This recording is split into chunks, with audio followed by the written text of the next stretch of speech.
राम राम।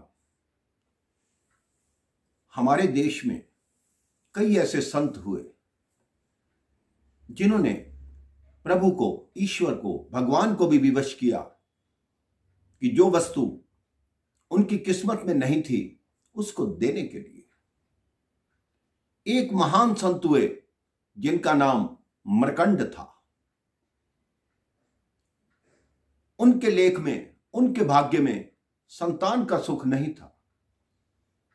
तब उन्होंने शिव मंत्र की रचना की और भगवान शिव की आराधना करनी आरंभ की।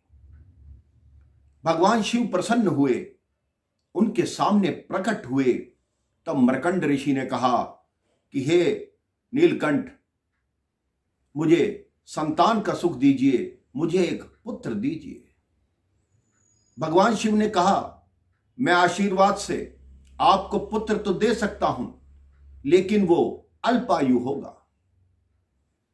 ऋषि मरकंड बोले, कोई बात नहीं प्रभु, अगर अल्पायु भी होगा लेकिन ज्ञानवान हो, बस यही चाहता हूं। भगवान शिव ने तथास्तु कहा और यह भी कहा कि तुम्हारे पुत्र की आयु केवल 12 वर्ष की होगी। अब ऋषि मरकंड के पुत्र पैदा हुआ। उस पुत्र का नाम मार्कंडे रखा गया। मार्कंडे बालपन से ही विद्वान थे। उनके माता पिता चिंतित रहते थे। जैसे उनकी आयु बढ़ती गई, माता की चिंता भी बढ़ती गई। माता ने अपने पुत्र को बता दिया कि तुम्हारी आयु केवल 12 वर्ष ही रहेगी। अब पुत्र ने अपने मन में सोचा कि मैं ऐसा क्या करूं कि भगवान शिव मुझे अधिक आयु दें और अपने माता पिता की सेवा करने का अवसर प्राप्त हो। जैसे ही 12 वर्ष लगा, ऋषि मार्कंडे ने महामृत्युंजय मंत्र की रचना की और जिस दिन वह समीप आया, उस दिन प्रातः काल से ही वो महामृत्युंजय मंत्र का जाप करने लगे। सामने शिवलिंग स्थापित किया और महामृत्युंजय मंत्र का जाप करने लगे।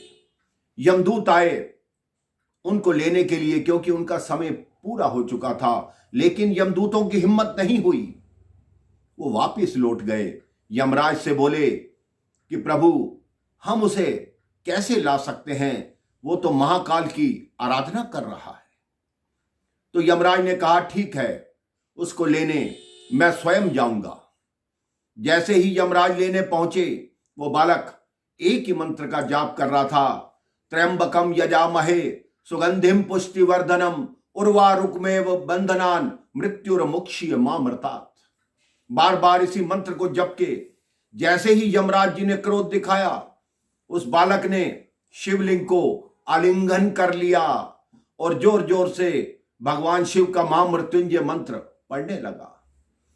यमराज जी ने उस बालक को उस शिवलिंग से खींचने का प्रयास किया। इतने में ही मंदिर में कंपन हुआ और शिवलिंग से साक्षात महाकाल भगवान शिव प्रकट हो गए और यमराज से बोले, तुम्हारी हिम्मत कैसे हुई? जो बालक मेरे गले लगा हुआ है, तुम उसको कैसे ले जा सकते हो? मैं इस बालक को अमरता का वरदान देता हूं, बताओ तुम कैसे ले जाओगे? यमराज ने कहा, प्रभु, आपका यह आदेश है कि जिसकी आयु पूर्ण हो मैं उसको ले जाऊं। अब आपने इस बालक को अमर कर दिया, तो आज के बाद जो भी महामृत्युंजय का जाप कर रहा होगा, मैं उसको कभी लेकर नहीं जाऊंगा, उसकी मृत्यु भी टल जाएगी।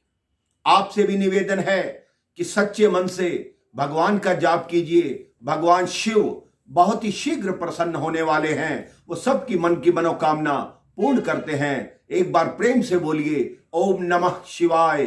राम राम, जय श्री राम।